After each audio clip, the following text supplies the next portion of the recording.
There is a scene from June 2026 that works almost too well as an opening image for the future of naval warfare. Two military pilots are down in the water off Oman after a crash. The rescue force is racing to them. Aircraft are in the air. Commanders are making decisions. And according to public reporting, one of the first surface craft to assist in the recovery was not a cutter, not a RHIB full of sailors, and not a helicopter lowering a rescue swimmer. It was a Corsair unmanned surface vessel connected to U.S. 5th Fleet's Task Force 59. That detail matters even if we strip away every lazy headline and every sci-fi flourish that tends to infect discussions of military autonomy. We do not need to pretend the boat was a sentient decision-maker. We do not need to claim that the machine acted outside command authority. The event is important for a simpler reason. It shows that autonomy has already crossed a line in naval operations. The machine is no longer just a laboratory demonstration, and no longer just a surveillance curiosity. It is now close enough to real danger, real time pressure, and real human consequence that the old safe distinction between experiment and operation is becoming harder to defend. That is the question underneath this documentary. What happens when a Navy begins trusting algorithms and unmanned platforms not merely to observe the fight, but to shape the speed, geometry, and pressure of the fight itself? At what point does help become dependence? At what point does machine assistance become machine authority? And at what point does a fleet that uses autonomy to save lives begin facing the argument that it should also use autonomy to take lives more quickly than any human team can? That last step is the step most institutions talk around. Militaries prefer the language of sensing, awareness, cueing, resilience, and integration. Those words are not false. In fact, they are essential. But they can also hide the real issue. The reason navies care so much about artificial intelligence and unmanned systems is not because they want prettier screens. It is because modern war at sea is compressing time. Targets appear faster. Drones multiply contacts. Electronic warfare muddies identification. Missiles close distance in seconds. Shipping lanes, choke points, and task groups all sit inside a battle space where the side that classifies and acts faster can survive the opening exchange while the slower side becomes a casualty report. Once the problem is defined that way, autonomy stops looking optional. It starts looking structural. That is why this story is not really about gadgets. It is about the most difficult trade in modern naval combat. The machine can accelerate the kill chain. The machine can widen the sensing network. The machine can stay on station longer than human crews. The machine can go forward into dangerous water without a letter home to a family if it gets hit. But the machine also complicates command responsibility, legal accountability, escalation control, and the moral identity of the service using it. This is why we are not going to tell this story as if it were a simple race where one side has the good robots and the other side has the bad robots. That would be childish, and it would also miss the interesting part. The interesting part is that the United States Navy already lives inside several versions of this future. Task Force 59 in the Middle East is not a theory. Sea Hunter is not a theory. Orca is not a theory. Project Overmatch is not a theory. Phalanx has been performing automated defensive actions for decades. Red Sea operations did not arrive in some clean old world where humans leisurely considered every blip on a screen. They arrived in a world already crowded by software fusion, automation, and reaction time pressure. So the thesis of this briefing is straightforward. Artificial intelligence at sea is not a future headline waiting to happen. It is a present, operational condition that is moving from the edges of the fleet toward the center. And the hardest decision is not whether the Navy can build unmanned ships, underwater vehicles, and machine speed networks. The hardest decision is whether the rules, habits, and conscience of naval command can keep pace with systems designed to move faster than humans naturally can. To understand why that matters, it helps to start, not with a destroyer or a missile, but with the operational culture that made an unmanned rescue craft believable in the first place. The United States 5th Fleet created Task Force 59 in 2021 to integrate unmanned systems and artificial intelligence into maritime operations across the Middle East. That phrase can sound bureaucratic until you think through what it means in practice. It means the Navy deliberately chose one of the busiest, most politically sensitive, and most commercially important maritime theaters in the world as a live laboratory for autonomous systems. It did not hide the technology in a remote test range forever. It put the technology near merchant traffic, partner navies, Iranian behavior choke points, and real command decisions. That choice reveals a lot about how the Navy thinks. The service does not believe unmanned platforms become useful only after every uncertainty is removed. The service appears to believe the opposite. It believes that many of the real lessons only emerge when these systems are exposed to operational friction. Communication gaps, heat, salt, cluttered shipping lanes, long-endurance patrol cycles, multinational coordination, electronic noise, confusing visual signatures, suspicious small craft. The whole messy picture that turns PowerPoint confidence into either doctrine or embarrassment. Official reporting around Task Force 59 makes that developmental philosophy even clearer. Under one recent command, the task force executed the first remote launch of a loitering strike munition from an unmanned system and the first autonomous launch and recovery of a Group 2 unmanned aerial vehicle from an unmanned surface vessel. Slow down over those milestones because they are more revealing than they first appear. A remote launch from an unmanned system means the platform is no longer only a sensor truck. An autonomous launch and recovery event means the platform is not only carrying another unmanned system. It is managing a more complex choreography of navigation, timing, deck state, and mission execution. That is why Task Force 59 matters far beyond the Gulf. It is not only adding machines to the fleet, it is teaching the fleet what combinations of machine and human control are actually sustainable over time. The command relationships are part of the experiment. How much autonomy is trusted on station? How much is held back? What is delegated? What still requires an operator? What fails often? What becomes reliable? What kinds of data create confidence? What kinds of ambiguity force humans back into the center of the loop? This is also why the Middle East theater is such a revealing place to run the experiment.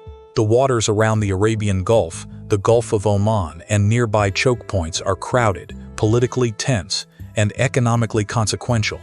If autonomy works there, the Navy learns more than it would from a neat range event. It learns whether unmanned systems can contribute to persistent watchstanding in places where the difference between a fishing dhow, a patrol craft, a smuggler, a drone carrier, and a harassment boat can matter very quickly. It learns whether machine-enabled endurance can widen the fleet's field of view in a region where commanders always want to see farther than the number of hulls and helicopters physically available would normally allow. That commercial density matters more than many land-focused observers appreciate.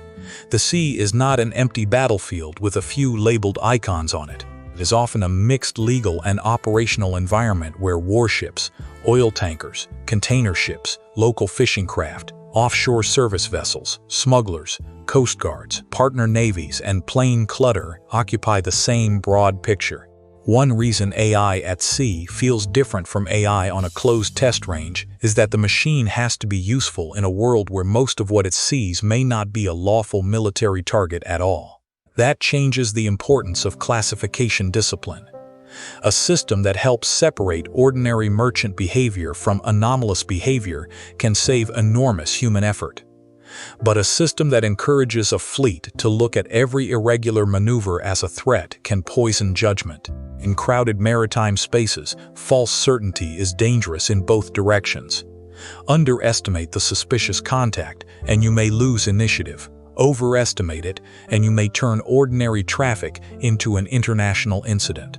This is also why the Navy's interest in unmanned systems intersects with broader enforcement and maritime security missions, not only with major war. Blockade monitoring, sanctions enforcement, choke point patrol, shadow fleet behavior, and traffic analysis all reward persistent observation. An unmanned system that can remain present and keep feeding a command picture is useful even before any war begins. That matters because many future crises at sea may not declare themselves cleanly. They may begin as gray zone behavior, non-compliant navigation, harassment, covert support, or disguised logistics before they ever look like open battle. The current DVID's footage of Arleigh Burke watchstanding in the Combat Information Center while enforcing maritime blockade conditions against shipping connected to Iranian ports is revealing in this respect. It shows that the command environment is already about more than classic fleet-on-fleet combat. It is about discriminating among traffic, enforcement patterns, and legal thresholds under tension. AI and unmanned systems fit into that world naturally because they promise persistence and triage, but that same fit makes their judgment burden politically sensitive. A Navy operating in mixed traffic therefore needs something more demanding than raw machine speed. It needs machine usefulness under legal ambiguity. Can the system help a commander understand a crowded lane without quietly hardening that lane into a kill box in the minds of operators? Can it widen perception without encouraging premature hostility? These are maritime questions in the deepest sense. They arise because so much of naval power lives in the overlap between commerce, presence, coercion, and war. That overlap is one reason AI at sea may advance differently from AI on land. Naval force often spends long periods shaping behavior rather than simply destroying it. It shadows, it signals, it warns, it escorts, it reroutes, it blocks, it monitors, it reassures shipping, it demonstrates presence. That means autonomy at sea must eventually prove not only that it can support violence, but that it can support disciplined restraint in mixed maritime space. A fleet that forgets that distinction would become both dangerous and strategically clumsy. That phrase, "see farther," is more important than it sounds. Modern navies spend a lot of energy trying to expand perception without overextending scarce high-value platforms. A destroyer is valuable, but it cannot be everywhere. A manned helicopter is flexible, but it consumes crew endurance and maintenance hours. A maritime patrol aircraft can cover distance, but not continuously over every sector that matters. Unmanned surface vessels change that math. They are not magical. They do not replace all those systems, but they can occupy water, collect data, relay imagery, and remain present for long periods in ways that reduce the burden on more expensive or more fragile human-crewed assets. That is one of the least glamorous reasons autonomy matters so much. Endurance, persistence, the ability to sit and keep looking. Naval warfare is often described in terms of weapons, but before a fleet can shoot, it has to know.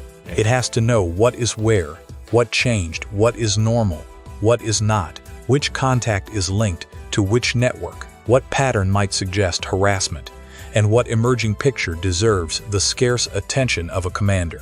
Task Force 59 exists because the Navy understands that the future fleet will not only be judged by how hard it can hit, it will be judged by how large a picture it can maintain before the hit is needed.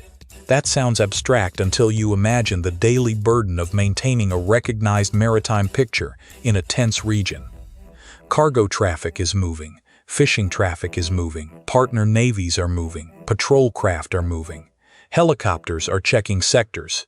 Coast Guard assets are doing separate work. A suspicious contact may not look suspicious in isolation.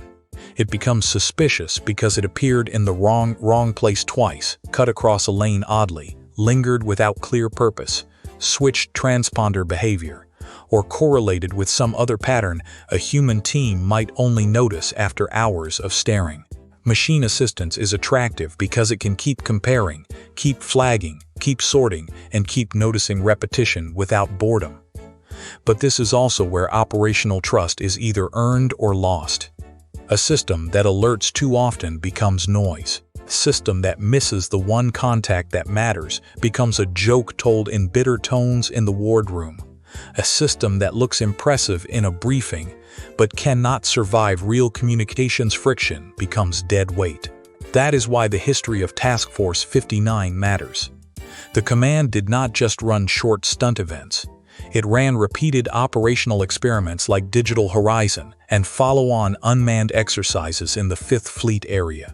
The point of those events was not simply to show that drones exist.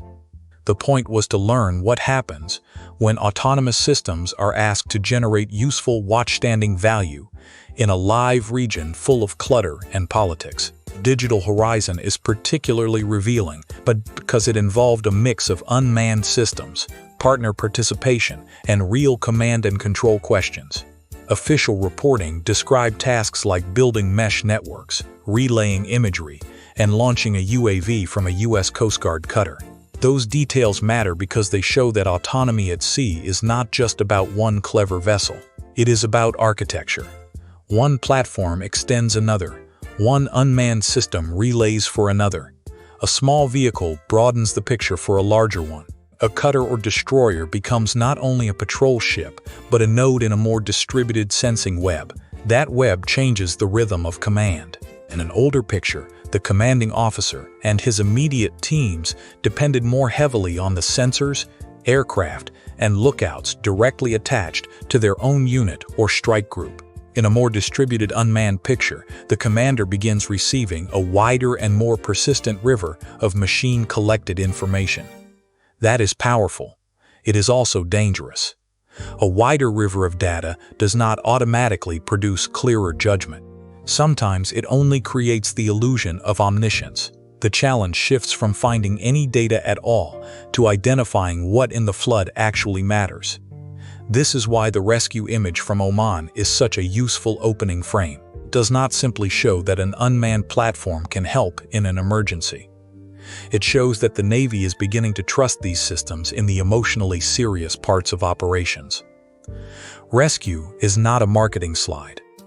Rescue is one of the most humanly serious missions a service can have. When an unmanned craft is close enough to that mission to assist in a real event, the institutional argument has already moved far beyond curiosity. And the movement did not happen because commanders suddenly became romantics about robotics. It happened because endurance, persistence, and scale are strategic needs.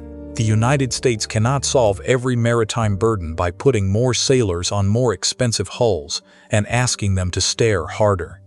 The ocean is too large, choke points are too busy, and the threat environment is too varied. Unmanned systems are one answer to that structural mismatch. They are not the whole answer, but they are now clearly part of the answer. So before anyone talks about autonomous lethality, it is worth remembering the quieter truth first. The fleet is adopting autonomy because the fleet wants more eyes, more hours, more coverage, and more forward presence than the legacy manned force can easily provide by itself. The warfighting edge begins there. It begins with who sees farther, sooner, and more continuously. Everything after that, including the terrifying questions about machine violence, grows out of that first search for persistent perception. That search for persistent perception also changes the relationship between ships and shore. In older patterns, a great deal of tactical understanding lived on the ship that was physically near the problem. With wide machine collection, more of the first-look understanding can be assembled elsewhere and pushed back toward the ship. That can make the fleet smarter. It can also create subtle dependence on distant analysts, clouded routing, or theater-level processing that may not be present in the same way once communications are disrupted in war. The more impressive the peacetime picture becomes, the more carefully navies have to ask what survives when the network is wounded. The answer will never be simply all or nothing. The fleet of the future will probably operate across gradients of confidence. In one sector, communications are rich and the machine picture is deep. In another, a ship is fighting with partial feeds and local sensors. In another, an unmanned craft is still relaying enough to matter, but not enough to confirm every ambiguity. The command art of AI at sea may therefore lie not only in using the full machine picture when it exists, but in knowing how to degrade gracefully when it does not. That is another reason Task Force 59 should be seen as a preparation school rather than a novelty shop. The real lesson of a task force like that is not just that unmanned systems work on good days. It is whether sailors learn what the systems are worth on bad days. That practical skepticism is part of what makes a fleet professional. A force that loves its new tools but has not rehearsed their partial failure is only halfway modernized. And that professional skepticism is precisely what keeps the opening rescue image from becoming sentimental. The Corsair rescue detail is powerful, not because it proves the machine has replaced human valor. It is powerful because it shows the fleet is beginning to place machine presence inside missions where failure would be felt intensely. That is the point at which experimentation matures into responsibility. That larger picture leads directly to the subject that makes people most uncomfortable.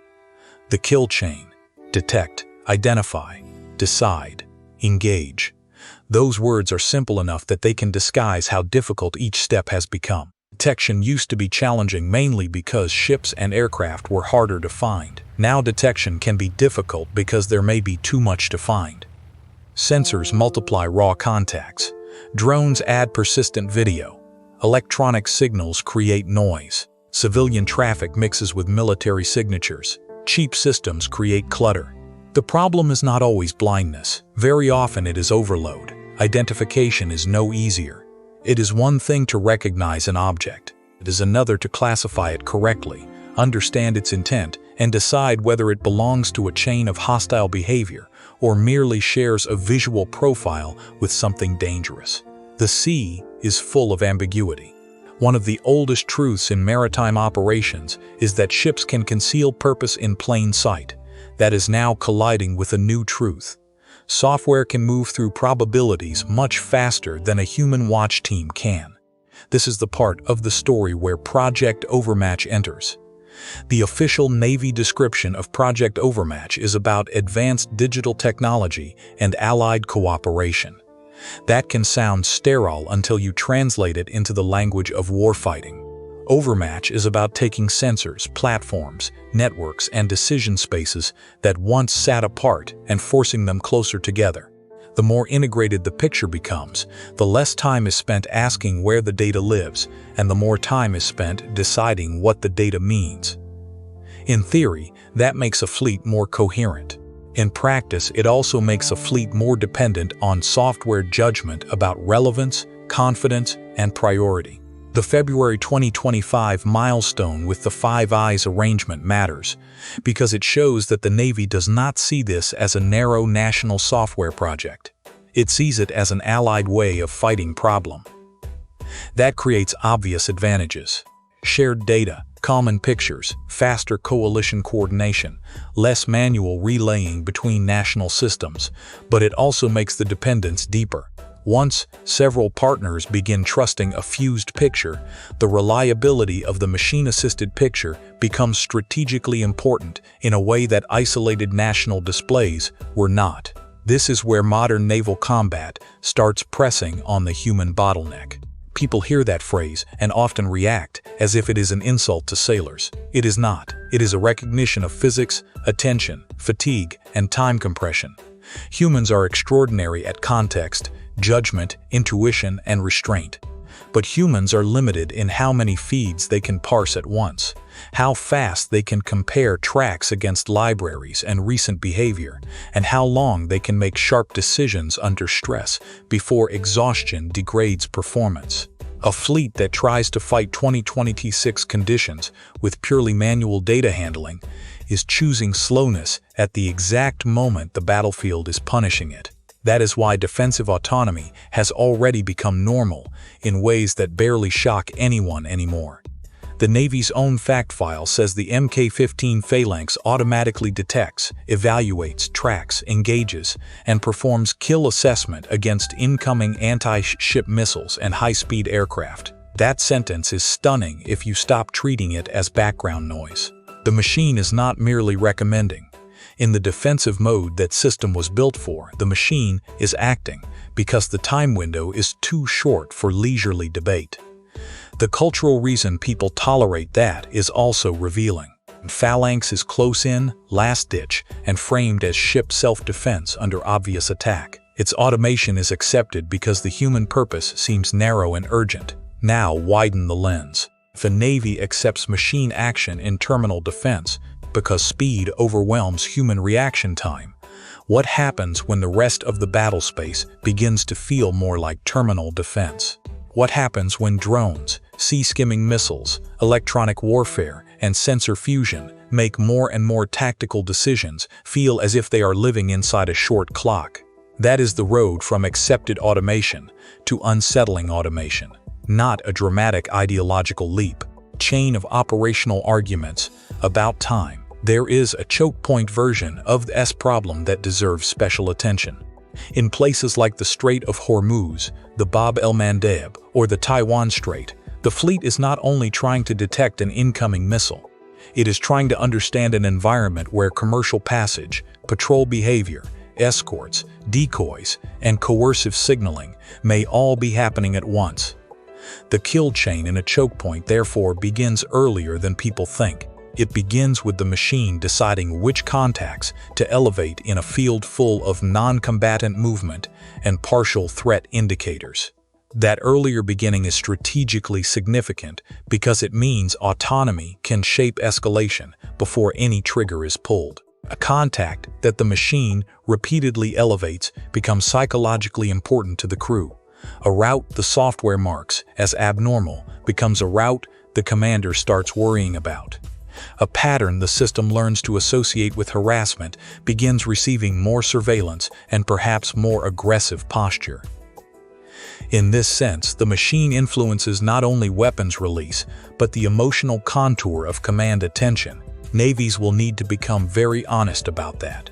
The older language of the kill chain implies that decision starts only when combat begins. In reality, especially in maritime gray zones, machine prioritization may already be structuring the commander's understanding hours or days before any overt clash. Convoy, a tanker, or a suspicious fishing craft may enter the psychological center of the operation because software told the humans it deserved extra weight. That is not necessarily wrong, but it is more consequential than the bland phrase decision support suggests. This also explains why some officers are wary of overpromising AI even when they support it. They understand that poor automation does not merely waste time. It bends posture. If a system produces too many false alarms around merchant traffic, the fleet may burn trust with commercial actors and partners.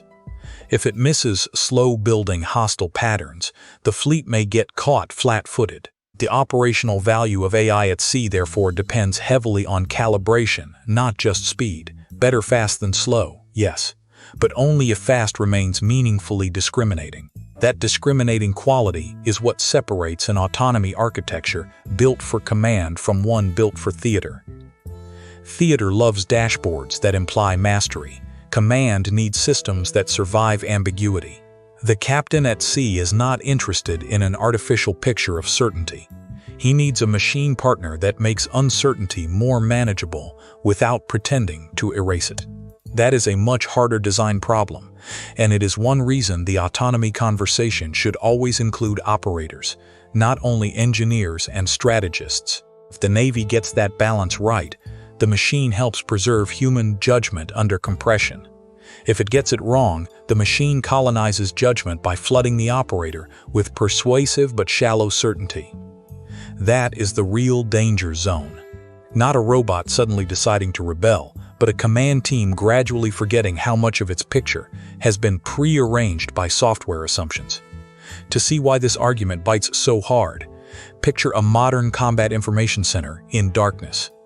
Screens glow, headsets crackle, contacts slide across digital maps.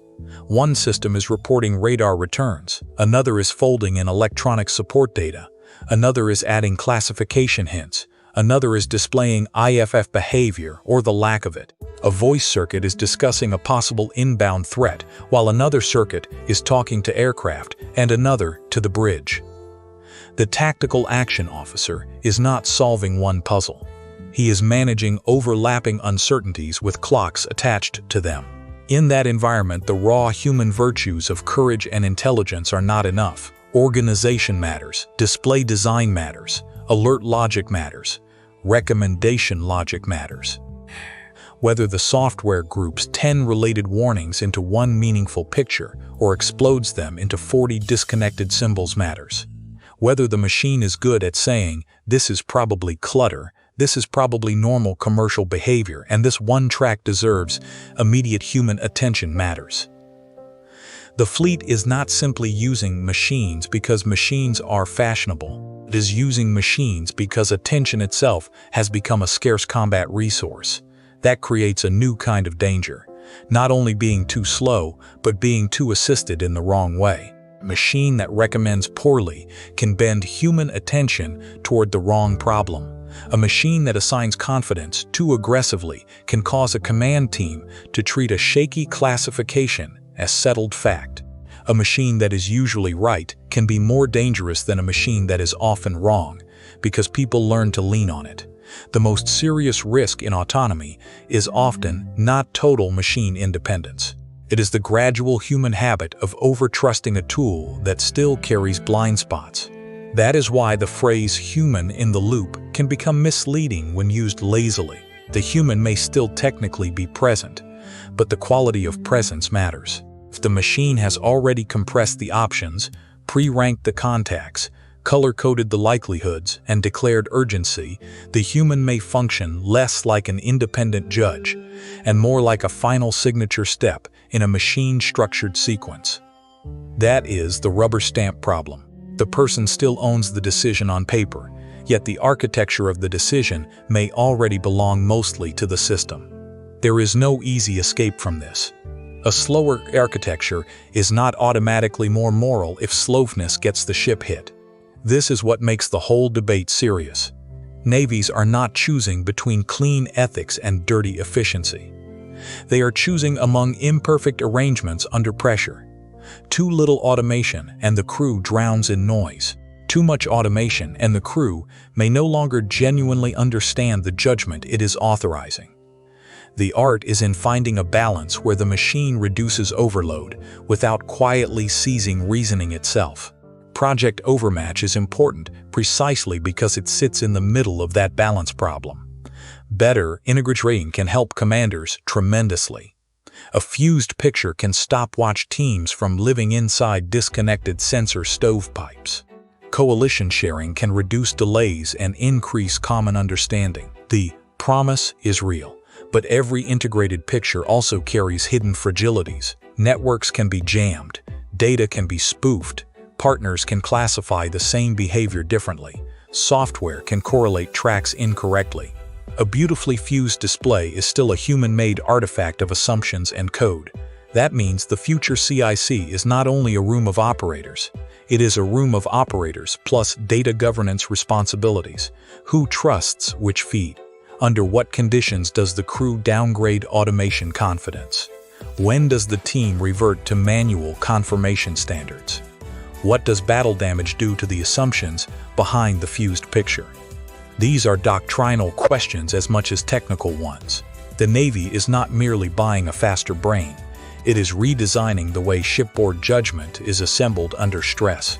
And that is why the move from defensive automation to broader combat acceleration is not a clean binary event that happens on one famous day. It is incremental. One sensor aid, one prioritization tool, one unmanned picket, one software recommendation engine, one common operational picture that saves time, one autonomous defensive system no one questions anymore. Each step feels manageable. Put together, those steps change what command feels like from the inside. That is the real transition point. Not when the machine first exists, but when the command team can no longer imagine fighting effectively without it. It is tempting to imagine this only as a software story, but warships themselves tell the same story in steel and design. Sea Hunter is one of the clearest examples. Born from DARPA's anti-submarine warfare continuous trail unmanned vessel program, Sea Hunter was designed around a simple but disruptive idea. What if the ship never had to house a permanent crew at all? Remove berthing, remove mess logic, remove many of the accommodations normal ships require. Design the vessel around sensors, endurance, stability, maintenance access, and autonomous function rather than around habitability. That design choice is not cosmetic. It changes what naval power can be purchased for the same money, what kinds of risk can be accepted, and how commanders think about presence. A crewless platform can be smaller for the mission set it carries. It can stay out without rotating a human team in the same way. It can go forward into more questionable waters with a lower political threshold because the most immediate human casualty risk is removed. That last point is one of the most uncomfortable truths in the whole unmanned conversation. When there is no crew on board, the decision-maker's risk calculus changes whether he admits it or not. Sea Hunter's long autonomous sail from San Diego to Hawaii and back was important not because it created a movie moment, but because it proved endurance and navigational discipline over serious ocean distance. It answered the skeptical question that dogs every unmanned platform. Can it do something real outside the protected demonstration envelope? An ocean transit is not combat. It does not answer everything. But it proves that the crewless concept can survive boredom, weather, routing, and time. And that matters because many of the most valuable naval tasks are not cinematic. They are repetitive, patient, and unforgiving. Track this contact, remain on station, keep reporting, stay inside the picture. The most important operational effect of a platform like Sea Hunter may not even be its own direct action. It may be what its presence frees other platforms to do. If unmanned ships can widen the search net, screen sectors, trail quieter targets, or carry parts of the sensing burden, then crewed destroyers, frigates, and aircraft can concentrate on higher-order tasks.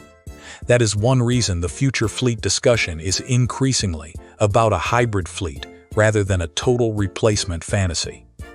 Autonomy does not have to substitute for every sailor to be transformative. It only has to shift enough workload, presence, or risk that the manned force can be employed differently. This is where people often make two opposite mistakes. One mistake is hype. They speak as if the fleet is about to become a ghost navy, run by software, with humans reduced to ceremonial oversight. The other mistake is complacency. They shrug and say these are just adjunct tools that do not change the essence of combat. The reality is more serious than both extremes. Unmanned systems may not replace the core manned fleet soon, but they are already changing the way navies think about scouting, persistence, early warning, forward risk, and distributed mass. Those changes do not need total replacement to be strategically meaningful. DARPA's newer NOMERS program and the christening of USX-1 Defiant makes that even clearer. Sea Hunter could still be described as a radical experiment emerging from older concepts. Defiant is more conceptually blunt. It is designed from the start to never accommodate a human aboard. That language is revealing. Not uncrewed in some temporary sense. Never intended for a crew in the first place. That means the design conversation has moved. The service and its research ecosystem are no longer only asking how to automate a ship humans once expected to inhabit. They are asking what the ship becomes when human habitation is removed as a design assumption from day one. Strategic attraction is obvious. Endurance, lower life support burden, different cost curves, easier acceptance of forward presence in high-risk zones. But the deeper consequence is cultural. A ship with no crew aboard is harder to fit into old habits of command empathy. A commanding officer is used to thinking in terms of what his people can bear: fatigue, heat, shock, damage control, morale, rescue. An unmanned platform is different. Its value is operational and political, but not human in the same immediate way. That can create welcome flexibility. It can also tempt decision-makers into a colder understanding of acceptable loss. Sea Hunter's origin in anti-submarine continuous trail work is also worth dwelling on, because it highlights a mission set where endurance and low political risk combine naturally. Tracking submarines is patient work. It rewards persistence, disciplined navigation, and the ability to remain in the game for long stretches without dramatics. A crewless platform is attractive here because it can do the exhausting middle act of the mission without consuming a destroyer's whole schedule or asking a helicopter detachment to live in a constant search cycle. But even that apparently straightforward mission surfaces hard questions. What does damage control mean on a ship with no sailors aboard? What counts as mission failure if the vessel is physically intact but software degraded? How much maintenance can be done forward? How vulnerable is the platform to collision risk, spoofed signals, or harassment from vessels that understand its lack of crew makes it behave differently? A ship stripped of people is liberated from some burdens, but it is also stripped of one of the oldest forms of maritime resilience, which is the improvisation of sailors on scene when reality departs from the plan. This is one reason unmanned surface vessels are unlikely to make crewed combatants irrelevant anytime soon. They are strongest when paired into a broader force design: forward scout, sensor node, decoy, relay, persistent trail platform, risk-distributing adjunct. The hybrid fleet concept exists because the Navy is not really choosing ship versus robot. It is choosing combinations of ships and robots that produce more awareness and more resilient geometry than either one alone can provide. Imagine a carrier or surface action group pushing into a contested approach. Crewless vessels moving forward can widen the picket line. They can occupy space that would otherwise require more manned escorts. They can help force the adversary to reveal itself earlier. They can create more decision points for anyone trying to target the main force. That does not make the unmanned craft glamorous. In some ways, it makes them more like the connective tissue of the formation. But connective tissue matters. Combat formations survive not only because they are heavily armed, but because they can see, screen, and react before the enemy's first hit lands cleanly. There is also a legal and political layer to presence that becomes more complex with crewless ships.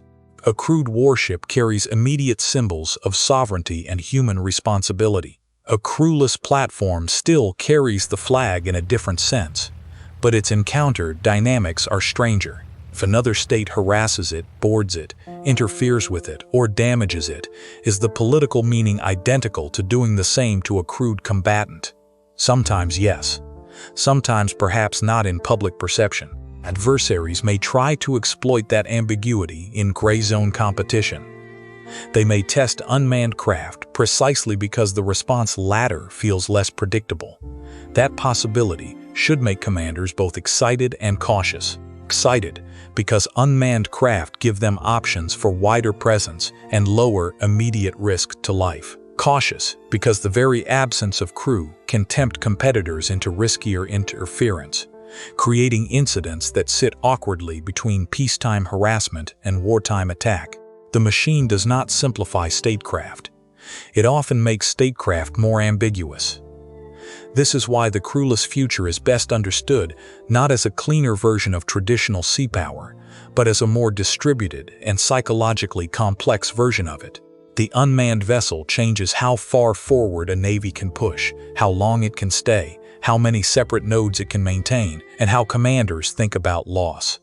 None of those shifts by itself decides a war. Together they change the architecture of maritime competition. There is a logistical implication here that deserves more attention. A hybrid fleet may spread presence more widely, but it also creates a more complicated support burden. Different classes of unmanned platforms may need different update cycles, charging or fueling arrangements, spare parts, launch and recovery methods, and software assurance steps. Navy that imagines autonomous systems as cheap simply because no crew sleeps inside them may underestimate the support architecture required to keep them tactically credible. This is especially true if unmanned systems become forward scouts for major formations. A scout that is unavailable because its link package failed, its sensor degraded, or its recovery chain broke is not a small inconvenience. It may open a blind zone in the force design. That means reliability, repairability, and procedural simplicity matter almost as much as the elegant autonomy concept itself. Sometimes the most valuable unmanned platform will not be the most sophisticated one. It will be the one sailors can keep in the fight consistently. That lesson has a human dimension too. The more the fleet depends on distributed unmanned layers, the more important the sailors become who understand how those layers actually fail. The warfighter of the hybrid era is not only the person who commands the exquisite platform, it is also the technician, operator, planner, and watchstander who knows when the supposedly helpful autonomous layer has become the weak point in the geometry. Future sea power may therefore elevate a different kind of practical mastery than the public usually imagines. And that again is why the crewless ship does not eliminate the sailor from the story. It changes which sailor matters at which moment.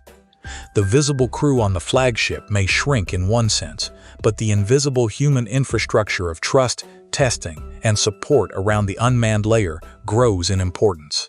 Remove that human infrastructure, and the crewless platform stops being an extension of command and becomes just another fragile object on the water.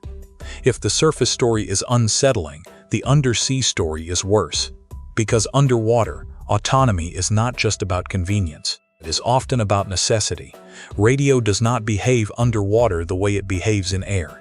A submerged vehicle cannot live on a fat constant command link in the same way a drone in the sky might. That means any autonomous undersea system has to carry much more of its decision logic with it. Once it submerges and moves away from the easy reach of human guidance, the distance between intent and execution grows. That is why Orca matters. The Navy described the first delivered Orca XL UUV test asset as an autonomous unmanned diesel-electric submarine with a modular payload section. Read that again without the program office rhythm. Autonomous, unmanned, submarine, modular payload section. Each piece of that phrase matters. Autonomous means it must handle substantial parts of its behavior without continuous hands-on control. Unmanned means the platform's loss calculus changes. Submarine means it lives in the most opaque and politically sensitive combat domain. Modular payload means the mission set is not frozen. The vehicle is an adaptable carrier for whatever undersea task the Navy eventually trusts it to do. The undersea domain amplifies every autonomy dilemma because it strips away easy correction. If a surface drone behaves strangely, another ship or aircraft may observe it. If a quadcopter misidentifies something, operators may pull it back quickly. But if an autonomous undersea vehicle misunderstands a contact, strays into the wrong place, mishandles a mission geometry, or acts on stale assumptions, the error can stay hidden longer and become strategically more serious before anyone fully understands it. Water is not only a medium, it is a curtain. This is why undersea autonomy is about more than platform prestige. It is about the black hole of accountability. If a crewed submarine acts, responsibility is conceptually straightforward even when facts are contested. A chain of command exists. Human observation exists. Deliberate orders exist. With an autonomous undersea system, especially one operating with intermittent or delayed communication, the neatness of that chain begins to fray. Did the operator set the parameters? Did the engineer define the behavior? Did the commander approve the mission box, but not the exact reaction? Did the machine encounter something its designers did not fully anticipate? Underwater, these questions become harder not because law disappears, but because evidence arrives late and interpretation gets murkier. There is also a temptation to romanticize undersea autonomy as a clean solution to mine warfare, intelligence gathering, or denied area access. In practice, each of those missions carries its own ethical and operational traps. Mine laying sounds simple until you remember that mines do not distinguish morally on their own and can outlast the context that justified them. Intelligence collection sounds bloodless until misidentification or exposure creates escalation in crowded waters. Surveillance sounds defensive until it becomes target quality queuing for strike chains. Autonomy does not erase those transitions. It may accelerate them. This is one reason the undersea chapter of the AI story matters so much to the rest of the fleet.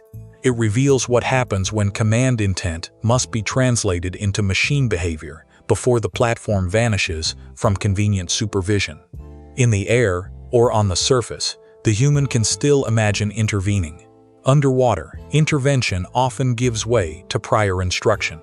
The machine is trusted to carry the commander's purpose after the commander is no longer truly present. That is not science fiction.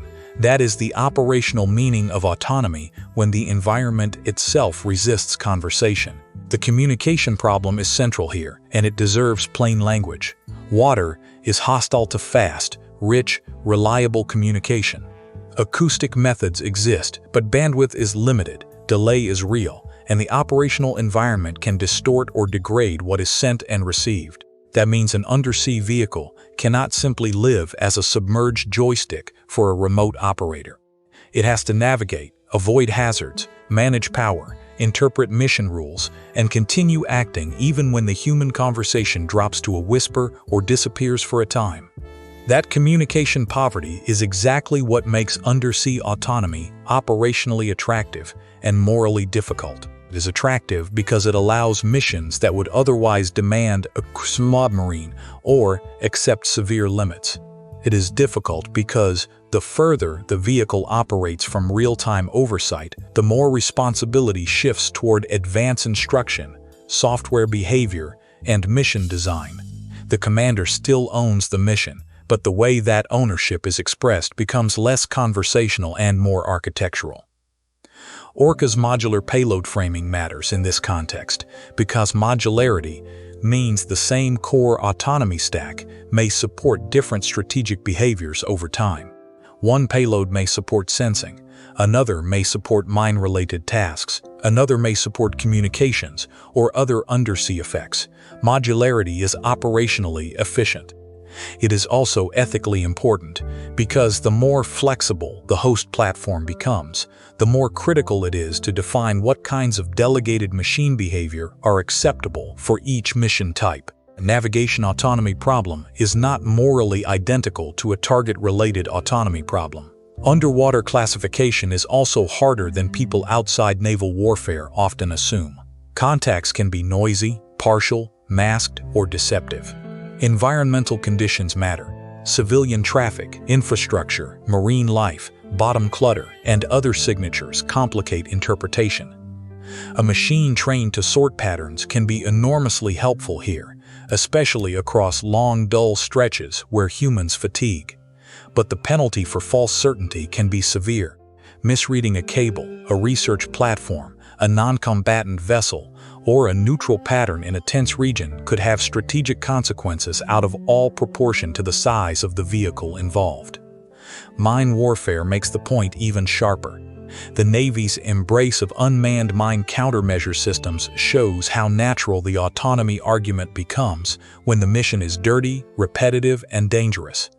Nobody needs to be convinced that clearing mines with more standoff and less direct human exposure is desirable.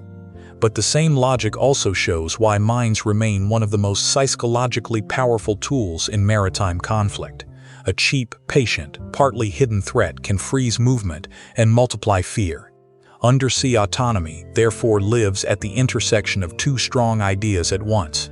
Remove sailors from dangerous drudgery and expand the persistence of systems operating in places humans cannot continuously supervise. That combination is strategically potent. It is also why undersea autonomy can never be treated as a side annex to the AI debate. It is the purest case of what autonomy really means. Not that a machine is smart in the consumer sense, but that a commander has to decide how much independent behavior to entrust to a system that will spend meaningful periods away from reliable conversation. Underwater, autonomy is not a convenience feature. It is a delegation architecture, and once you understand it that way, a broader truth about the future fleet comes into focus. The services are not merely buying machines, they are deciding where intent can be handed off and in what form. A crewed ship carries living judgment with it. An autonomous undersea vehicle carries packaged judgment with it. That difference is what makes the undersea story feel colder, more distant, and in some ways more honest about the real stakes of AI in war. If the undersea domain shows the problem in its darkest form, the Black Sea and the Red Sea show it in operational motion. The Black Sea did not become famous because of one elegant autonomous doctrine. became famous because a country with almost no traditional navy used a mix of unmanned surface systems, missiles, innovation, and persistence to deny a stronger fleet freedom of action in constrained waters. The most useful lesson here is not a myth about one perfect drone boat. The useful lesson is that cheap or adaptable unmanned systems can complicate the life of expensive surface power when geography narrows the fight and persistence keeps uncertainty alive. This is where sensational storytelling usually makes its first big mistake. It tries to summarize the Black Sea with one dramatic sinking, one wonder weapon, or one viral clip. That is a bad habit because it hides what mattered most. What mattered most was not a single image. It was the cumulative erosion of Russian confidence near the most contested parts of the theater. Expert discussion supported by naval leadership in the CSIS event early in 2025 described how unmanned surface vessels, missiles, and asymmetric methods pushed Russian operations back, protected sea denial in constrained waters, and imposed an operational tax on the Black Sea fleet. That is the transferable lesson. Not that every ocean is the Black Sea, but that constrained waters plus adaptable autonomous pressure can reshape the terms of presence. This is especially important because the United States should not lazily copy the Black Sea everywhere. Even the experts warning that Ukraine changed the game also stressed transfer limits. Open ocean is different from enclosed or semi-enclosed seas. A giant battle space with fewer land anchors does not reward every tactic that a constrained sea rewards, but the transfer limit should not become an excuse for dismissal. The important idea is not that every future war will look like Odessa. It is that a navy that ignores massed adaptable systems in choke points, coastal fights, archipelagos, or shipping corridors is volunteering to learn the lesson too late. Now move from the Black Sea to the Red Sea, and the lesson changes shape again.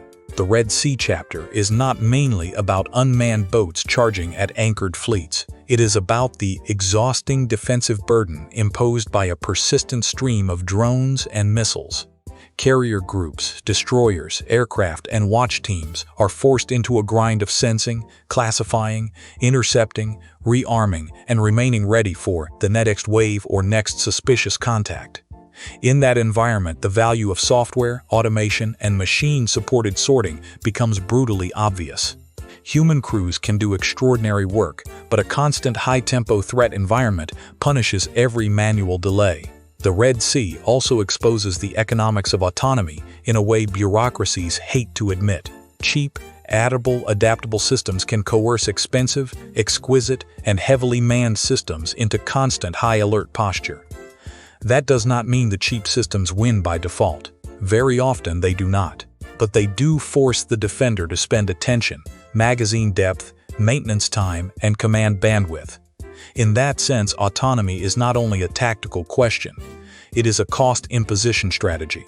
It asks whether the opponent can be trapped into defending with premium assets against repeated low-cost pressure. That dynamic helps explain why the Pentagon moved on Replicator, the official language about all domain attributable autonomous systems, is not an abstract innovation slogan.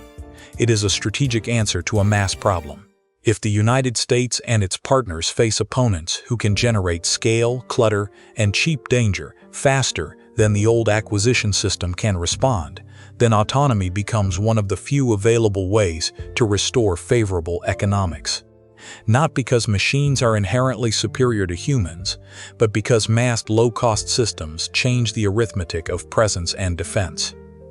The Black Sea lesson is especially useful here because it forces a distinction between sea control and sea denial. Many navies are educated on the romance of commanding the sea, owning the space, and moving confidently through it.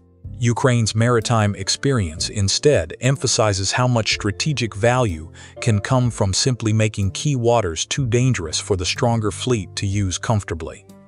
That is a crucial mental shift for anyone thinking about autonomy. Machine layer does not have to dominate a theater to change a theater.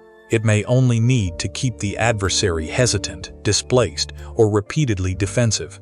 That is why small unmanned systems can have effects beyond their size. Their job is often not to win the warship duel in the cinematic sense. Their job is to stretch the enemy's attention, reveal its defensive patterns, force it to burn time on classification, push it farther from the coast, or make it sortie and recover under less favorable conditions. In other words, the unmanned system may succeed by ruining the enemy's rhythm rather than by producing a beautiful kill shot. The Red Sea carries the same lesson into a different geometry.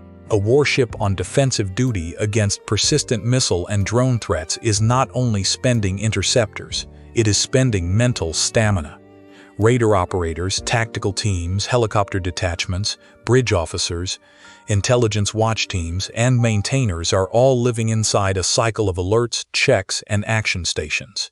Even when no ship is hit, the force is being taxed. The side generating cheap repeated threat may not destroy the larger navy outright, but it can still force that navy to live expensively and nervously.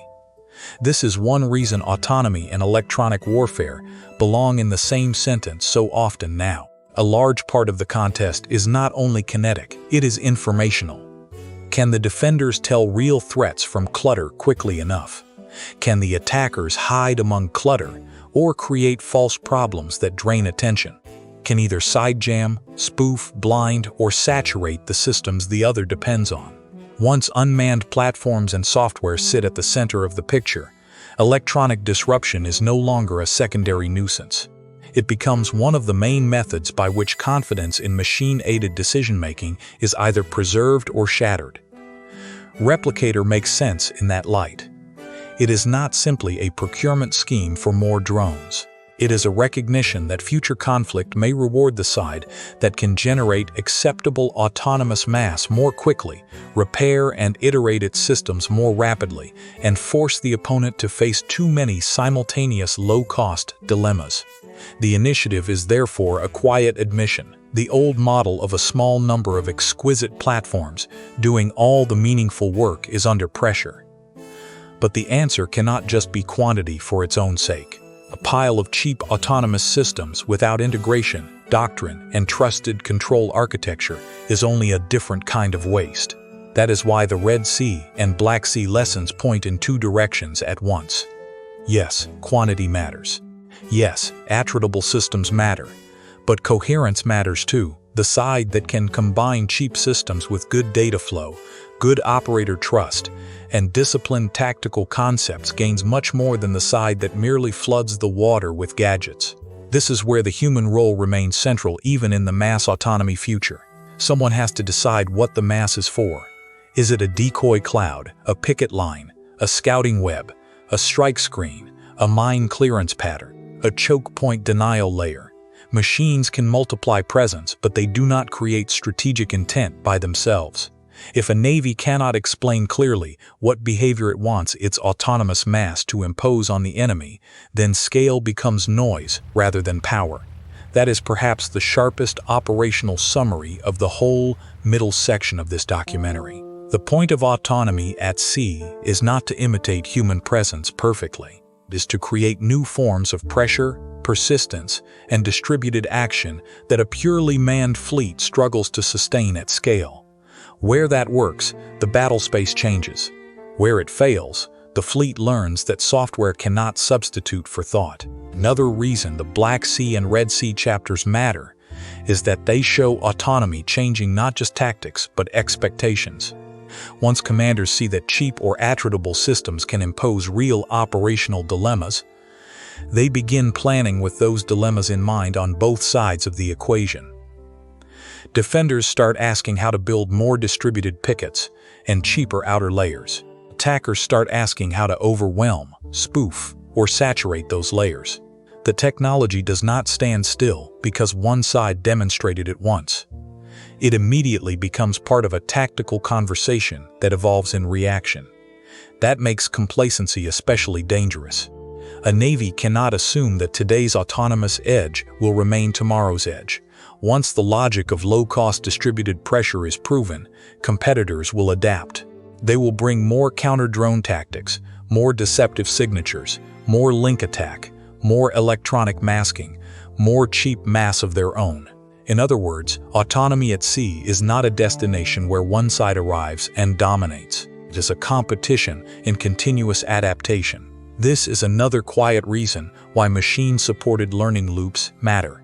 A fleet that can absorb operational lessons quickly, update software and doctrine quickly, and push those updates back to the force responsibly will adapt better than a fleet that treats autonomy as a fixed procurement object. In that sense, the future maritime contest may reward not just builders of unmanned systems, but institutions that can learn from their own unmanned systems at speed. The decisive competition may therefore be between organizations rather than between devices. Which service can learn faster from contact behavior? Which service can improve recognition logic without making it reckless? Which service can identify when a swarm tactic that worked last year now fails under new countermeasures? The machine extends the fleet, but the institution still determines whether extension becomes advantage. This is where many viewers expect the documentary to pivot into a clean China section, full of fleet charts and shipyard numbers. Those matter, but the more important issue is competition in tempo. The Department of Defense continues to describe the People's Liberation Army Navy as the world's largest navy by hull count, with more than 370 vessels in the 2024 briefing. That number matters less as a trivia point than as a reminder that scale has strategic consequences even before a shot is fired.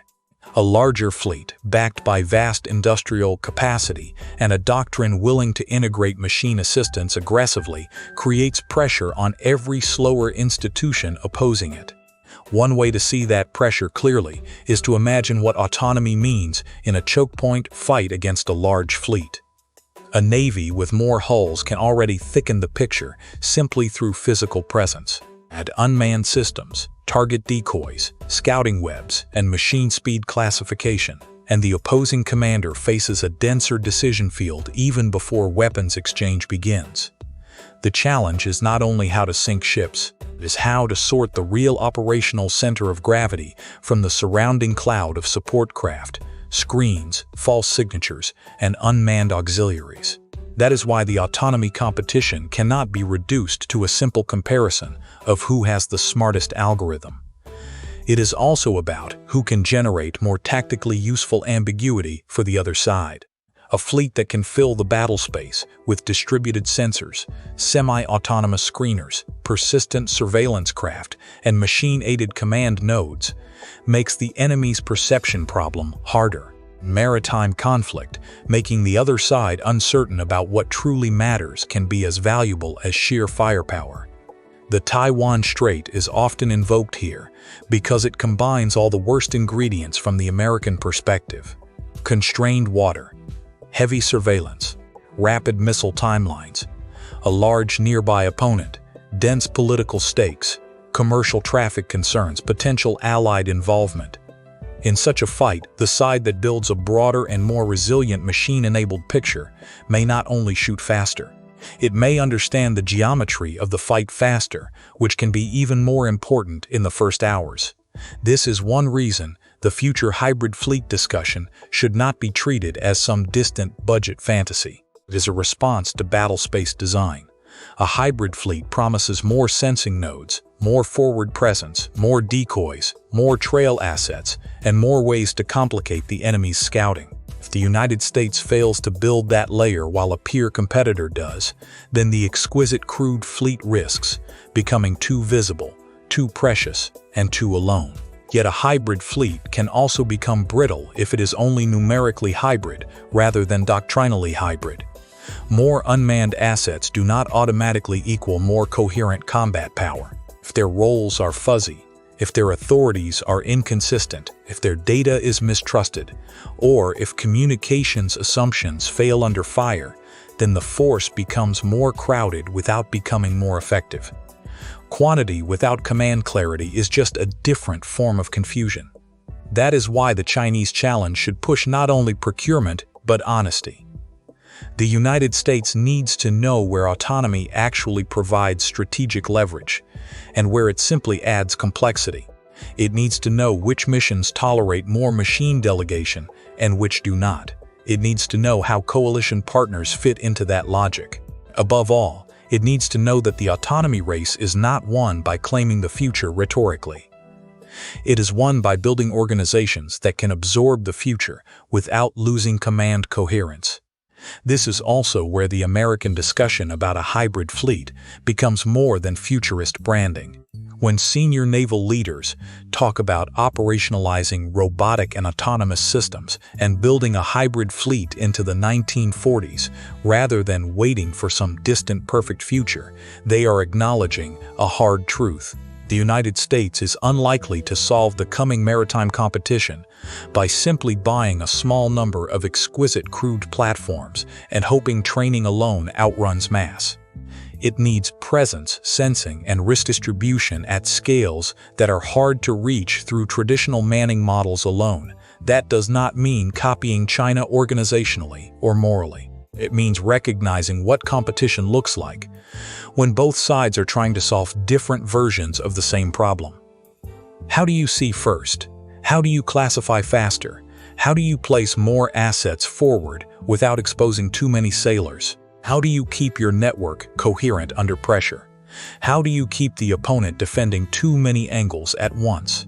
How do you preserve command confidence when the contact picture becomes dense, deceptive, and fast-moving? The American answer so far is still hybrid rather than revolutionary. Keep the crewed fleet.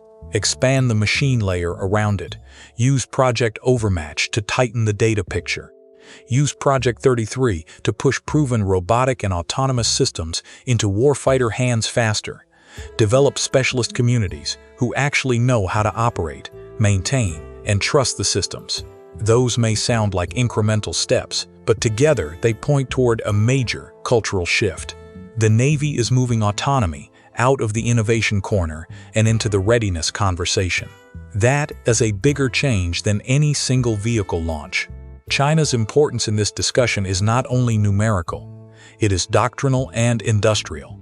A competitor with a very large navy, massive shipbuilding throughput, expanding unmanned ambitions, and a political system less constrained by public ethical debate will naturally push the United States toward uncomfortable decisions. The American system has long relied on quality, training, alliance networks, and high-end integration. Those remain immense strengths, but they do not eliminate the pressure created by adversary mass and manufacturing tempo. This is why U.S.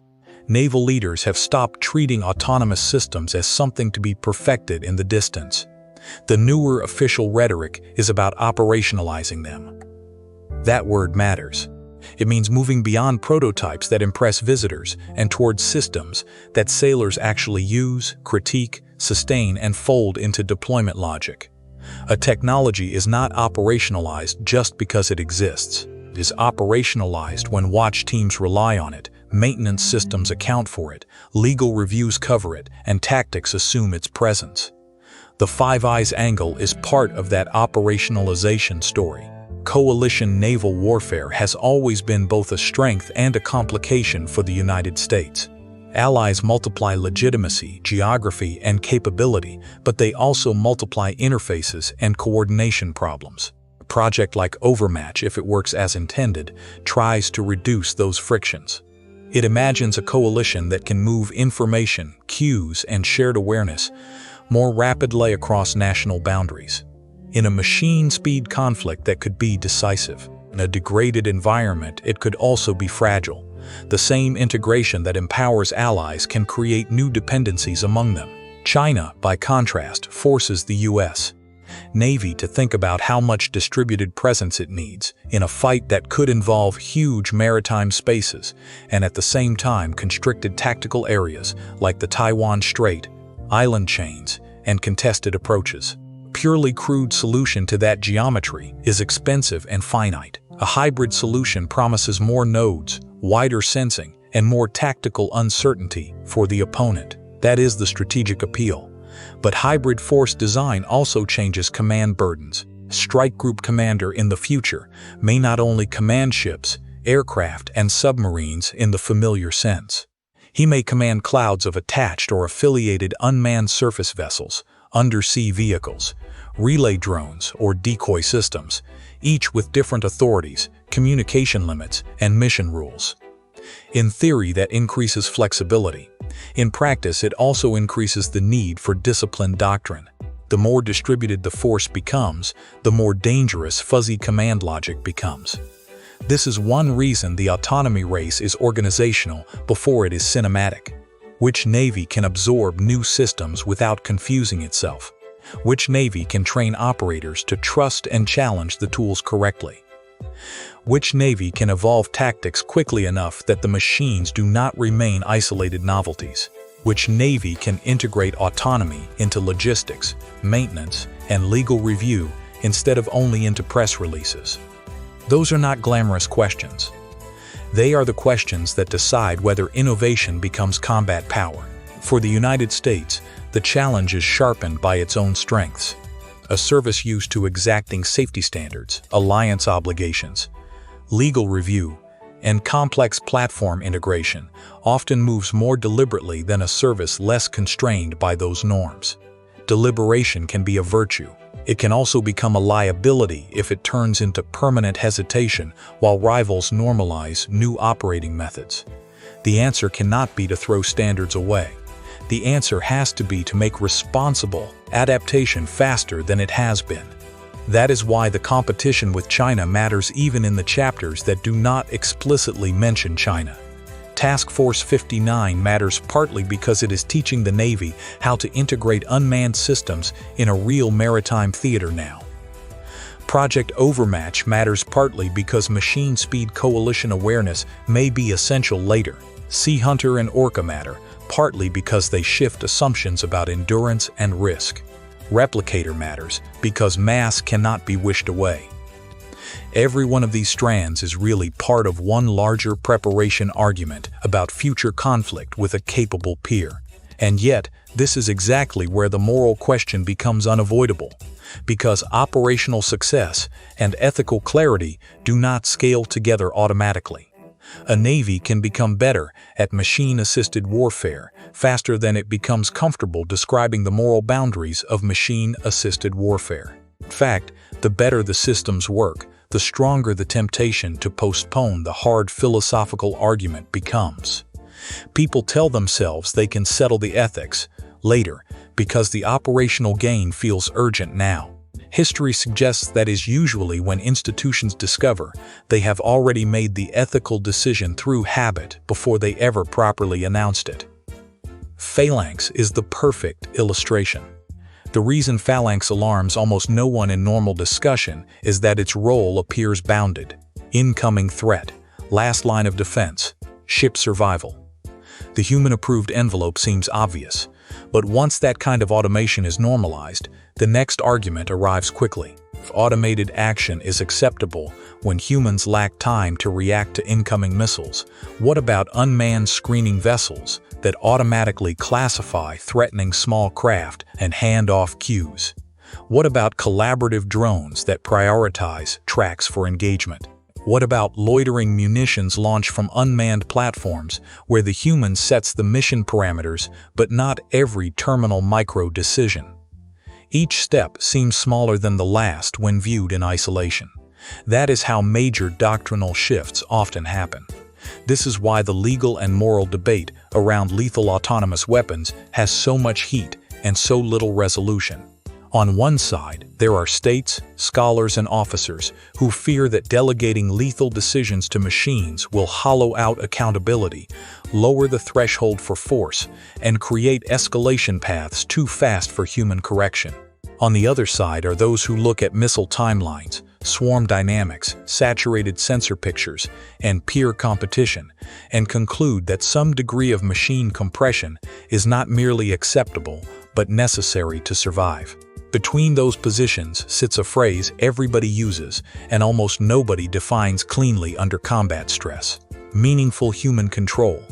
The phrase sounds reassuring precisely because it is vague. It implies that humans remain morally and legally central. But what counts as meaningful? Is it meaningful if a commander approves a mission box and target category hours earlier, but the machine handles the actual engagement sequence in seconds? Is it meaningful if the sailor's role is to veto what the software has already prioritized across dozens of simultaneous contacts? Is it meaningful if the watch team could technically intervene, but only by delaying a defensive action long enough to risk losing the ship? The closer warfare moves toward machine speed, the more slippery the phrase becomes. This is why discussions at the United Nations and around the laws of armed conflict matter, even when they seem far removed from the bridge or CIC. They matter because institutions eventually need public language for the private operating assumptions they are already drifting toward. UN disarmament work shows there is broad support among many states for stronger international movement on lethal autonomous weapon systems, even if consensus mechanisms and specific treaty pathways remain contested. The legal conversation is not settled. The political appetite is uneven, but the pressure exists because militaries are not debating a hypothetical anymore. They are debating how much of an existing trend they are willing to formalize, restrain, or deny. The United States has often preferred guidelines, reviews, doctrine, and process controls over a sweeping binding ban. That preference makes operational sense from one angle. Military facing real-time threats does not want to foreclose tools it may judge necessary in a peer fight. But that same position creates a burden of proof. If the state does not want a blunt treaty ban, then it must show convincingly that its doctrine, command practice, testing, legal review, and operational culture can prevent the slide from assisted action into unaccountable action. In other words, flexibility carries oversight debt.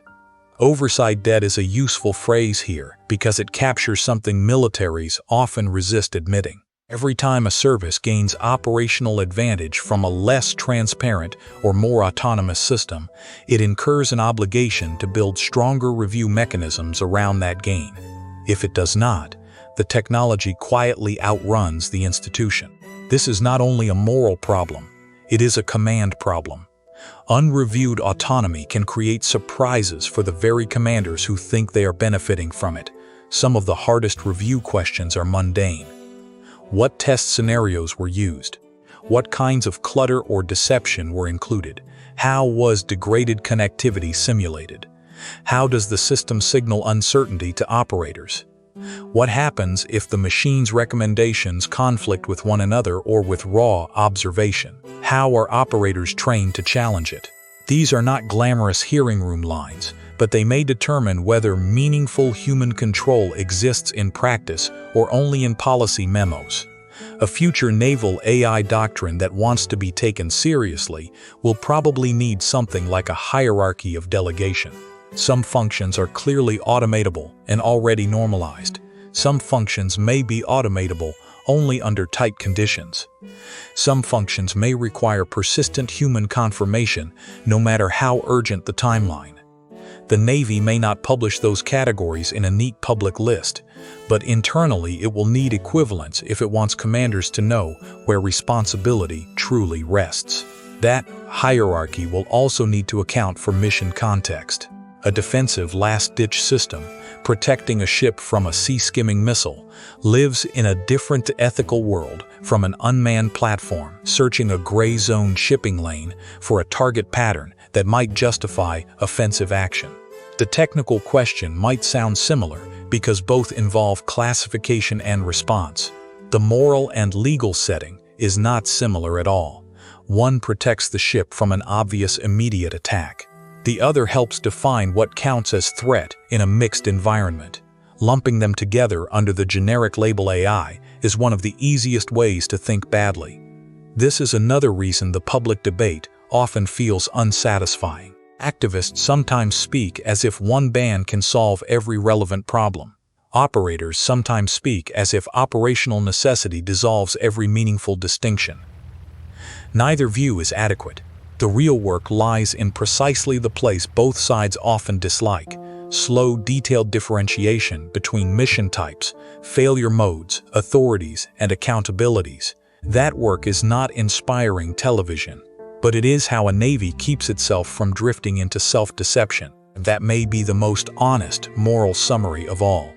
The greatest risk is not only that machines will become too lethal, it is that institutions will become too rhetorically comfortable while the nature of their own decisions changes under them. Good doctrine interrupts comfort. It forces services to describe what has actually changed, what still remains human, and what kinds of machine assistance they are prepared to defend before sailors, courts, allies, and history. There is also a professional identity issue here that matters more than technologists sometimes realize. Navies are not only collections of platforms.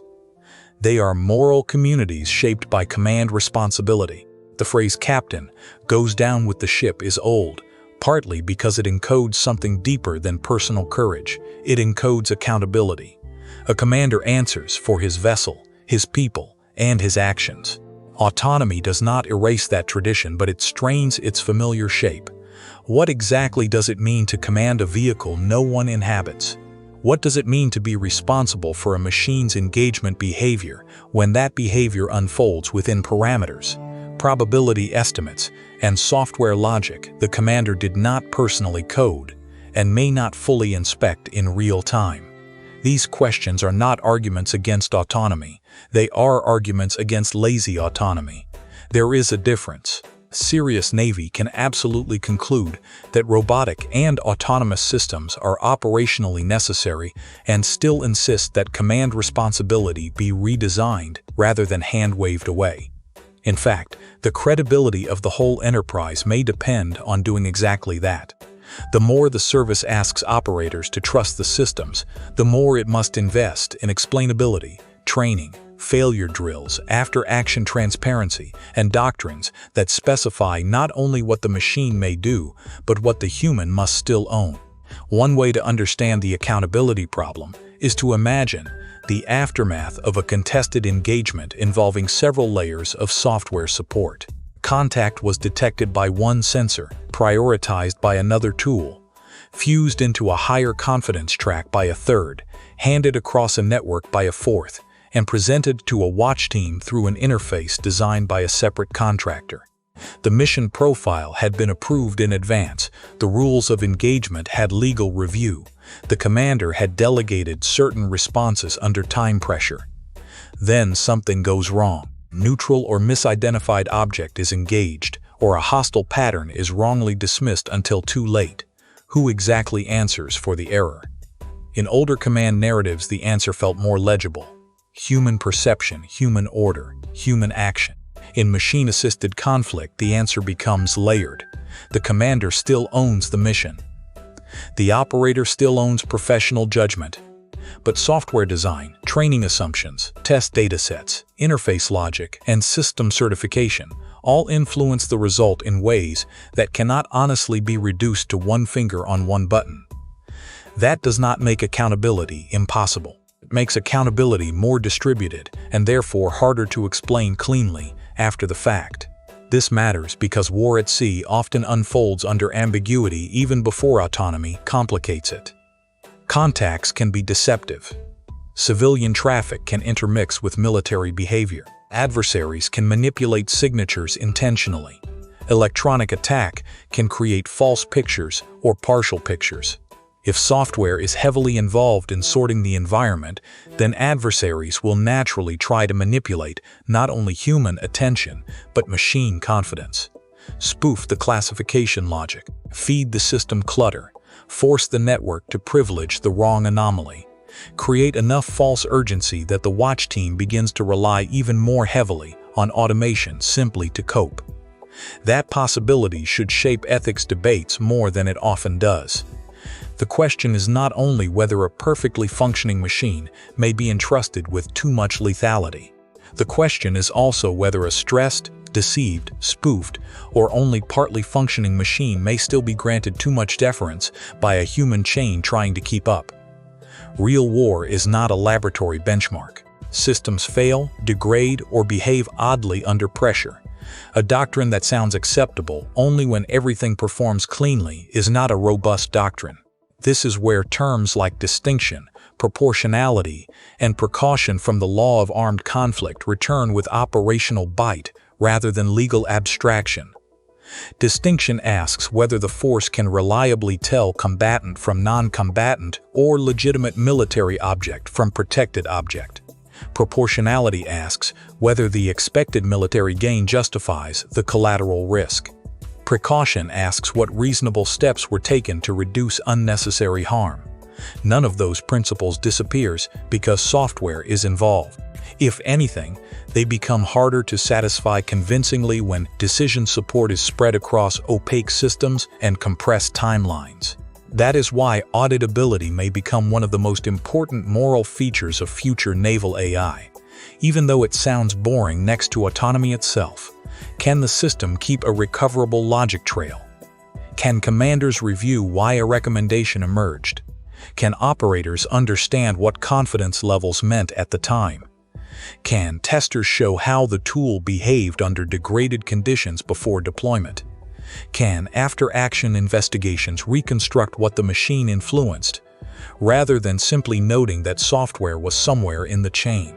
Without those habits, meaningful human control risks becoming ceremonial language attached to opaque machine behavior. The treaty debate therefore misses the full picture when it collapses into simple pro- or anti-AI camps. One side is right to fear normalizing machine lethality too easily. The other side is right to note that modern combat may force more machine compression, whether lawyers love it or not. The real practical question is whether institutions can build a command culture that is neither naive about operational necessity nor dishonest about moral dilution. That is a much harder problem than writing slogans either for or against autonomy. And it is a problem with no permanent solution. Even if a Navy gets the balance mostly right for one generation of systems, the next generation will move the line again. Better autonomy, better sensor fusion, better collaboration among machines, more distributed launch platforms, more powerful target recognition. Each improvement reopens the argument. Ethical governance in this field is not a one-time rulebook. It is a recurring command responsibility. That last part points toward the final and perhaps most consequential transformation of all: the future sailor. Much of the public conversation about AI at sea still imagines sailors disappearing. That is the wrong frame. In many ways, the more realistic future is not the disappearance of sailors, but the migration of what sailors do. Less manual watchstanding in some tasks, more supervision of networks, less brute repetition, more trust management, less direct control over every moving piece, more responsibility for setting boundaries, validating outputs, handling ambiguity, and deciding when machine confidence is not enough. This is already visible in the Navy's own language about robotic specialists and the operationalization of autonomous systems. Bureaucracies do not create specialist pathways unless they believe the skill will matter routinely. That is an underappreciated signal. The shift to AI at sea is not only about buying platforms. It is about changing labor, expertise, and professional judgment across the fleet. The sailor of the future is not simply a button pusher for a smarter computer. If the service gets this right, the sailor becomes something closer to a mission commander of a wider machine ecosystem. If the service gets it wrong, the sailor becomes a rubber stamp for systems that move too quickly to challenge honestly. That difference may decide whether autonomy strengthens naval command or hollows it out. A crew that understands its machines, sees their limits, and has the confidence to slow or override when necessary can make autonomy an extension of disciplined warfare. A crew that merely inherits black box confidence scores and learns to click approve under time pressure is drifting toward ceremonial control. The screen may still show a human name on the authorization line, but the meaningful act of judgment will have moved elsewhere. This is why training and culture matter as much as hardware. The service can field brilliant unmanned craft and still fail if it does not teach officers and enlisted specialists how to distrust intelligently. Blind skepticism is useless. Blind faith is dangerous. The fleet needs a mature middle position. Understand what the machine sees better than you can unaided. Understand what the machine misses. Understand the conditions under which software confidence is trustworthy and the conditions under which context, deception, or ambiguity require a distinctly human pause. That pause is the most endangered habit in modern combat. Not because humans are weak, but because operational clocks are brutal. That is what makes this documentary's title question so sharp. When algorithms make the kill decision is not only a legal puzzle about the final trigger event, it is also a process question. The kill decision can begin forming long before any weapon is released. It begins when software filters the contact list, when it ranks probabilities, when it suggests salience, when it compresses options, when it normalizes some responses as urgent and others as wasteful. By the time a person touches the final approval, much of the decision architecture may already be machine-shaped. That does not mean the future is hopelessly predetermined. It does mean honesty is required. Navies that pretend the machine is just a neutral calculator will not govern it well. Navies that treat every autonomous function as morally identical will also think poorly. The task is to distinguish carefully. Defensive automation is not the same as autonomous offensive search and engage behavior. A scouting vessel is not the same as a lethal loitering system. Undersea autonomy is not the same as a surface picket boat. A commander-approved set of boundaries is not the same as unrestricted machine discretion. Precision in these distinctions is not academic fussiness. It is the only way to keep doctrine coherent. The future sailor lives inside those distinctions. That is why this chapter cannot end with an abstract vision of machines on the ocean horizon. Someone has to maintain the sensors. Someone has to validate the software patch before deployment. Someone has to interpret anomalies during the watch. Someone has to understand how the communication architecture fails when bandwidth degrades. Someone has to decide whether an autonomous platform's odd behavior is tolerable drift or the sign of a dangerous malfunction. The fleet of the future may carry fewer people on some platforms, but it will not carry less responsibility. This suggests a very different image of naval professionalism than the old pop culture version. The future petty officer or lieutenant may need to be part tactician, part systems interpreter, part reliability skeptic, part network supervisor. Traditional seamanship and combat instinct do not disappear. They are joined by a demand for literacy in algorithmic behavior, data confidence, mission permissions, and degraded mode operation. In a hybrid fleet, technical ignorance stops being a niche weakness. It becomes a command liability. There is also a maintenance truth that often gets lost in futuristic language. Unmanned does not mean effortless. Software needs version control. Sensors drift, cameras foul, antennas fail, salt eats connectors, batteries age, links drop, hulls still need repair. A Navy that fills the water with autonomous systems without building the logistics and repair culture to keep them credible will discover that distributed mass can decay into distributed unreliability very quickly. The glamorous part of autonomy is launch day. The decisive part is whether the system is still trusted on day 60. Training, therefore, has to move beyond simple operator proficiency. Sailors need failure drills for autonomous systems, just as they already need damage control drills for crewed ships. What does the watch do when a picket vessel goes silent, but continues on course?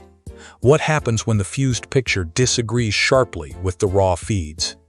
When does the team revoke autonomy and fall back to stricter human gating? How much degraded behavior is acceptable before the operational advantage becomes a liability? These are command questions, not only engineering questions. This is also why the Navy's movement toward robotic specialists matters symbolically. Institutions create specialties when they know the work is no longer temporary. A specialist community says, this is not a side project. This is a real profession inside the service. It says the future fleet will not be governed by occasional enthusiasts alone. It will be governed by people whose career identity includes making autonomous systems useful, safe enough, and tactically coherent in the real fleet. There is a psychological burden in that work too. Commanders may have to send crewless systems into riskier spaces precisely because no crew is aboard. while also living with the knowledge that those machines may create decisions affecting human lives elsewhere in the chain. Operators may feel both safer and less certain. Safer because fewer sailors are directly exposed. Less certain because the relationship between action and responsibility is no longer as tactile. The future sailor may therefore carry a more distributed moral burden, not a lighter one, and that returns us to the most human measure in the whole story. The success of autonomy will not be judged only by efficiency metrics or acquisition charts. It will be judged by whether it helps commanders protect their people without surrendering their judgment, whether it helps the fleet move faster without becoming morally hollow, and whether it gives the Navy more way to fight without teaching the Navy to outsource too much of what makes command. Return now to the beginning. 2 pilots in the water, an unmanned surface vessel assisting the rescue. That image is compelling because it flatters our instincts.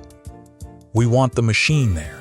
We want the endurance, the speed, the extra set of hands without hands, the extra hull without a crew at risk. It feels humane. In many ways it is humane, and that is exactly why the image matters. Once a Navy learns to trust machines in moments that feel morally obvious, it begins building the emotional and doctrinal muscle memory for trusting them in moments that are less obvious.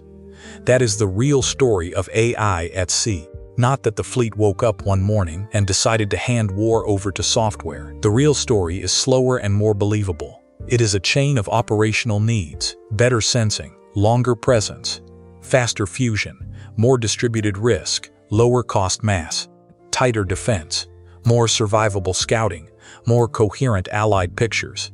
Each step has a strong practical argument. Put them together and the fleet changes its shape before the world has fully agreed on what the new shape means. Sea Hunter, Orca, Task Force 59, Project Overmatch, Replicator, Phalanx, Robotics Specialists, Defiant. These are not isolated curiosities. They are pieces of one larger institutional movement. Navy, under pressure from mass, speed, and distributed threat, is trying to build a fighting system in which humans define purpose and responsibility, while machines expand perception, endurance, and reaction. Whether that balance can endure is the unresolved issue. The next decade will probably reveal several broad scenarios. In the first, the optimistic one, the hybrid fleet matures with discipline. Unmanned systems take on the exhausting, dangerous, and repetitive outer layer tasks they are well suited for. Operators learn their strengths and limits. Command doctrine becomes clearer rather than fuzzier. Allies integrate more smoothly. In that world, autonomy does not replace command. It extends command. In the second scenario, the technology advances faster than organizational trust. The fleet buys and fields more systems, but operators do not truly understand them and commanders do not fully trust their outputs under stress. The result is an awkward middle condition where autonomy exists everywhere, on slides and in acquisitions. Yet in the first serious crisis, humans either override it constantly or misuse it inconsistently. That would create the worst of both worlds, extra complexity without reliable advantage. In the third scenario, the adversary forces the issue. Cheap mass, spoofing, electronic attack, and distributed threats create such dense tactical pressure that navies accept far more machine compression than they previously intended, simply because the old decision cycle cannot keep up. In that world, the moral debate is not resolved before the technology is normalized. It is overtaken by necessity. History suggests that possibility should not be dismissed. In the fourth scenario, a serious accident or misjudgment resets the conversation. A machine-assisted engagement goes wrong in a politically explosive way. A neutral platform is misread. A software recommendation drives an overreaction in contested waters. A command team discovers too late that it was trusting a fused picture it did not really understand. That kind of event would not end military AI at sea, but it could reshape doctrine, law, alliance trust, and public legitimacy overnight. The prudent path is to behave as if all four scenarios are plausible. Build the capability because the operational pressures are real. Build the oversight because drift is real. Train the fleet because blind trust is real. Keep the distinctions sharp because moral flattening is real. In other words, treat AI at sea as a command problem from the start, not merely as a procurement problem or a branding problem. That is a useful place to end because command is the one word that ties the whole documentary together. Task Force 59 is about new forms of command over persistent unmanned presence. Project Overmatch is about command over a faster and more fused operational picture. Sea Hunter and Defiant are about command over platforms no human inhabits. Orca is about command over mission intent when the vehicle is beyond easy conversation. The Moral Debate is about command responsibility when software shapes lethal possibility. Even the Future Sailor chapter is really about what command competence must become in a hybrid fleet. Seen that way, AI at sea is not fundamentally a story about replacing human authority. It is a story about redistributing the conditions under which human authority has to operate. More data, less time, more distributed platforms, less direct physical exposure in some missions, more hidden dependence on software confidence, more opportunities to act, more ways to misunderstand what is being seen. Authority remains human in the formal sense, but the environment around authority becomes far more machine-shaped. That may be why the subject feels both inevitable and unsettling. It is inevitable because the operational incentives are overwhelming. Better sensing, more persistence, lower risk forward presence, and faster reaction are too attractive for any serious Navy to ignore. It is unsettling because those same incentives can quietly change the texture of judgment long before the law, the culture, or even the officers themselves are fully ready to describe the change honestly. Imagine, then, a future maritime crisis day in concrete terms rather than abstract ones. A hybrid task group is pushing toward a threatened choke point. Several crewless surface vessels are already forward, feeding tracks back to the command ship. One autonomous undersea vehicle has been tasked with a monitoring mission along an approach corridor. Aircraft are cycling above. Merchant traffic is still present, though thinning. The commander's screen does not show a neat order of battle. It shows confidence bands, contact histories, route anomalies, threat queues, and machine-ranked priorities. The future does not arrive as a robot standing on the bridge. It arrives as a thicker, faster, more persuasive picture. At first, the command advantage feels exhilarating. The force sees more than older formations could have seen. Suspicious movement is flagged earlier. Screening distances widen. Decoys and false contacts are sorted more effectively. The commander can place manned assets where they matter most, rather than wasting them on every uncertain sector. In that phase, autonomy feels less like a threat to command than like an overdue restoration of command. The machine is not replacing judgment. It is giving judgment more room to breathe. Then the environment begins to degrade. One unmanned vessel drops to intermittent communications. A cluster of contacts that looked commercial begins moving oddly, but the classification confidence slides rather than rises. Electronic interference starts bending the picture. A machine-recommended priority lane conflicts with an aircraft crew's visual impression. An undersea platform misses a report window. None of these events by itself means disaster. Together, they create the real command test of the hybrid era. Not what happens when the machine performs beautifully, but what happens when the machine remains useful while becoming less certain. That is the moment when the future sailor earns his keep. Not by admiring the system or panicking about it, but by knowing what degraded confidence actually means. Which feeds are still trustworthy enough to matter? Which autonomous platform can be treated as a partial sensor rather than a dependable scout? Which recommendations must now be slowed for tighter human review? Which sectors need a crewed asset pushed forward because the machine layer is no longer carrying the burden cleanly? In other words, the mature autonomy fleet does not eliminate judgment under stress. It makes judgment more selective, more technical, and more consequential. There is a strategic version of that same moment. A nation that has built a hybrid fleet responsibly may discover that autonomy buys time in crisis, not certainty. It buys more awareness before the first shot, more risk distribution in the opening hours, more outer layer presence without directly exposing more sailors. That alone could be decisive, but it does not erase friction, deception, fear, or politics. A responsible command culture would therefore treat AI at sea as a tool for widening decision space, not for abolishing the need for decision. This is also where the moral argument becomes less abstract than critics and advocates often make it. If autonomy buys time, protects sailors, and widens perception, commanders will feel a legitimate temptation to push it further. If autonomy also blurs accountability and can be manipulated under stress, commanders will need equally legitimate reasons to keep some boundaries firm. The problem is not solved by pretending one side of that equation is fake. Both sides are real. That is why the future fleet will need officers who are not only tactically sharp, but morally articulate enough to explain where they drew the line and why. The service that masters this balance may gain more than a technical edge, may gain a form of strategic credibility. Allies are more likely to integrate deeply with a navy they trust to govern powerful systems responsibly.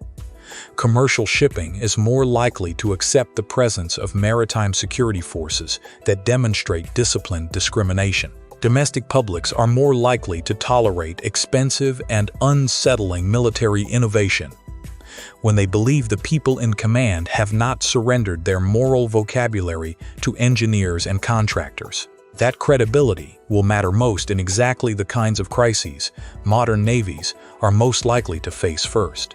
Not necessarily all-out fleet battle on day one, but contested monitoring, sanctions enforcement, blockade pressure, escort operations, maritime corridor security, or rapid response near crowded shipping lanes. In those environments, trust is operational.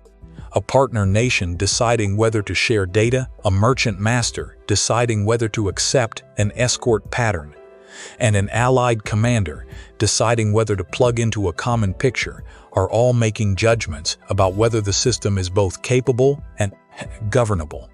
In that sense, the future of AI at sea may be decided as much by routine discipline as by wartime brilliance. Did the service build clear authorities before the crisis? Did it test failure modes honestly? Did it train operators to question and not merely consume? Did it record enough to explain contested events afterward? Did it integrate autonomy into coalition practice without pretending every partner has the same legal tolerance or command philosophy? These questions sound administrative until the first bad day arrives. Then they become strategic. This is one reason serious naval modernization can never be only a hardware race. Hardware puts hulls and sensors into the water. Institutions decide whether those hulls and sensors become a force that others trust, fear, and can actually fight alongside. The United States Navy is clearly moving toward a more autonomous future. The real test is whether it can bring command culture forward at the same pace as the machines. That command culture will also have to survive ordinary fleet life, which is where many good ideas quietly fail. Sailors rotate, ships deploy and return, budgets change, software ages, new commanders inherit systems they did not help build. The test of AI at sea is therefore not only whether it performs during a famous exercise or a dramatic crisis, but whether it remains coherent across years of routine turnover. Can the fleet preserve knowledge? Can it update doctrine without constant reinvention? Can it keep standards tight enough that autonomous behavior remains recognizable and reviewable even as new models and new payloads arrive? There is a lesson here from every prior wave of military technology. The initial breakthrough gets attention, but the institution that wins is usually the one that turns the breakthrough into repeatable practice. Radar mattered because navies learned to organize around it. Carrier aviation mattered because fleets learned doctrine, maintenance, deck cycles, and command relationships to make it reliable. Nuclear propulsion mattered because institutions built the discipline to govern its power. Autonomy will be no different. The platform itself is only the opening act. The enduring question is whether the Navy can make autonomous warfare boring enough in practice to be dependable while keeping it serious enough in conscience to remain controlled. That is a hard balance, but it is also the balance the fleet now has to attempt, because the alternative is not a comfortable return to an all-human, slower, simpler maritime battlespace. That world is gone. The machines are already in the water, already in the watch bill, already in the planning language, already in the acquisition priorities, and already in the imagination of America's competitors. The remaining choice is not whether to enter the age of AI at sea. The remaining choice is how disciplined the Navy will be once it is fully inside it. If it can, then AI at sea may become one of the rare military revolutions that increases combat effectiveness while still preserving the moral weight of command. If it cannot, then the fleet may still become faster and broader, but also thinner in the one place that matters most when things go wrong. The clarity with which human beings can say, "This decision was ours, and we can explain it." And that may be the final competitive advantage hidden inside the whole debate. Not simply better algorithms, or more unmanned hulls, or faster fusion. The deepest advantage may belong to the Navy that can absorb machine speed without losing human seriousness. At sea, where mistakes travel across alliances, markets, and wars very quickly, that kind of seriousness may prove to be the most valuable capability of all. So when the next headline arrives about a rescue, a patrol, a software milestone, a new crewless vessel, a swarm lesson, or a machine-assisted engagement at sea, the right question is not whether the future has arrived in some theatrical sense. The right question is much more naval than that. What exactly did the fleet decide to trust, and why? The answer to that question will tell us far more about the real future of war at sea than any slogan ever could. If the Navy can do that, then the future fleet may become what its advocates hope: more resilient, more distributed, less wasteful with sailors' lives, and better adapted to a world of machine-speed conflict. If it cannot, then the fleet may become faster without becoming wiser. And at sea, wisdom has always mattered most at the exact moment when events begin moving too quickly for comfort. Because the worst outcome is not that the machine becomes too intelligent. The worst outcome is more ordinary. The worst outcome is that the institution drifts into dependence faster than it builds the command habits needed to govern that dependence. A fleet can survive flawed technology for a while. It struggles much more to survive confused accountability under combat pressure. So the final answer is this: artificial intelligence has already reached the fleet, is already altering how the Navy watches, sorts, moves, and prepares to fight. The question is no longer whether there will be AI at sea. The question is whether the human beings who command at sea can stay meaningfully ahead of the systems they increasingly need. In a future battle space shaped by machine speed, that may be the hardest command task of all.